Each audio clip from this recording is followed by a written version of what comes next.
ജീവനക്കാരുടെ അഭാവം മൂലം പദ്ധതി രൂപീകരണം, പദ്ധതി നിർവഹണം ഉൾപ്പെടെ ഗ്രാമപഞ്ചായത്തുകളുടെ പ്രവർത്തനം താളം തെറ്റുന്നതായി പരാതി. പരിശീലനത്തിന്റെ പേരിലാണ് ജീവനക്കാർ പ്രവർത്തനങ്ങളിൽ നിന്ന് വിട്ടുനിൽക്കുന്നത്. കരാറുകാരുടെ നിസ്സഹകരണം മൂലം പദ്ധതി നടത്തിപ്പും അവതാളത്തിലാണെന്ന് ജനപ്രതിനിധികൾ ചൂണ്ടിക്കാട്ടി. സാമ്പത്തിക വർഷം സമാപനത്തോടടുക്കുമ്പോൾ തദ്ദേശ സ്വയംഭരണ സ്ഥാപനങ്ങളിൽ പദ്ധതി നിർവഹണം ഊർജിതമായി നടക്കേണ്ടതാണ്. അടുത്ത വർഷത്തേക്കുള്ള പദ്ധതി രൂപീകരണ പ്രവർത്തനവും സജീവമാക്കേണ്ടതുണ്ട്. എന്നാൽ ഇപ്പോൾ ഒന്നും ചെയ്യാൻ കഴിയാത്ത സാഹചര്യമാണ് പല ഗ്രാമപഞ്ചായത്തുകളിലുമുള്ളത്. ഉദ്യോഗസ്ഥരും ജീവനക്കാരും പരിശീലനത്തിന്റെ പേരിൽ ഓഫീസ് പ്രവർത്തനങ്ങളിൽ നിന്നും വിട്ടുനിൽക്കുന്നതാണ് പദ്ധതി പ്രവർത്തനങ്ങളെ ബാധിച്ചിരിക്കുന്നതെന്ന് കീരമ്പാറ പഞ്ചായത്ത് പ്രസിഡന്റ് മാമച്ചൻ ജോസഫ് പറഞ്ഞു. അനാവശ്യമായാണ് ഈ നിർണായക സമയത്ത് ജീവനക്കാരെ പരിശീലനത്തിന് വിളിക്കുന്നതെന്നും അദ്ദേഹം ചൂണ്ടിക്കാട്ടി.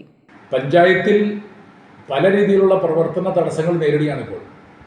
അതിൽ പ്രധാനപ്പെട്ട ഒരു കാര്യം, ഇപ്പോൾ നിലവിൽ നമ്മൾ പദ്ധതി രൂപീകരണം, അതുപോലെ തന്നെ പദ്ധതി റിവൈസിംഗ് അടക്കം നിരവധി, അതുപോലെ പദ്ധതി ഇംപ്ലിമെൻറ്റേഷൻ അടക്കം നിരവധി കാര്യങ്ങളുടെ പ്രധാനപ്പെട്ട ഒരു പീക്ക് ടൈമാണ് ഇപ്പോൾ.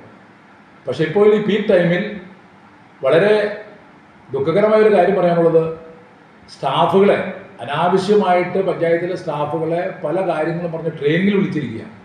സെക്രട്ടറി ഒരാഴ്ച 2 ആഴ്ച ട്രെയിനിങ് പോകുന്നു, അതുപോലെ തന്നെ ക്ലർക്കുമാർക്ക് ട്രെയിനിങ്, എഞ്ചിനീയറിംഗ് ഡിപ്പാർട്ട്മെൻറ്റ് ആളുകൾക്ക് ട്രെയിനിങ്, അതുപോലെ തന്നെ ഗ്രാമസഭയുടെ ഓഫീസിലുള്ള ആൾക്കാർക്ക് ട്രെയിനിങ്, അതുപോലെ തന്നെ ടെക്നിക്കൽ അസിസ്റ്റന്റ് ട്രെയിനിങ്, NRGSന്റെ സ്റ്റാഫിന് ട്രെയിനിങ്. അങ്ങനെ ഇവിടെ ഓഫീസിൽ പലപ്പോഴും സ്റ്റാഫില്ലാത്തൊരവസ്ഥയാണ്.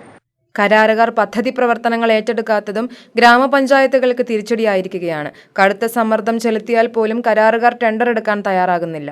ബില്ല് മാറിക്കിട്ടാത്തതിന്റെ പേരിലാണ് കരാറുകാരുടെ നിസ്സഹകരണം.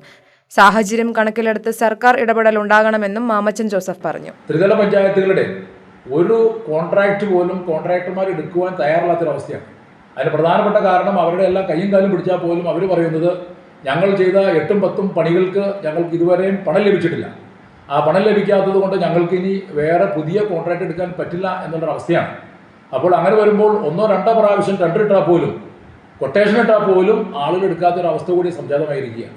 ഈ അവസരത്തിൽ സർക്കാർ അടിയന്തരമായി ഫണ്ടുകൾ കൃത്യമായിട്ട് അനുവദിക്കുകയും, അതുപോലെ അനാവശ്യമായിട്ട് ഈ സ്റ്റാഫിനെ ട്രെയിനിങ്ങിന് വിളിച്ച് സമയം കളഞ്ഞ് പൊതുജനങ്ങൾക്ക് കിട്ടേണ്ടതായ പദ്ധതികൾ നടപ്പിലാക്കുന്നതിന് തടസ്സം വരാതെ എല്ലാ കാര്യങ്ങളിലും കൃത്യമായി ഇടപെടണമെന്നാണ് ഈ അവസരത്തിൽ എന്നോട് പറയാനുള്ളത്. KCV news, Keerampara.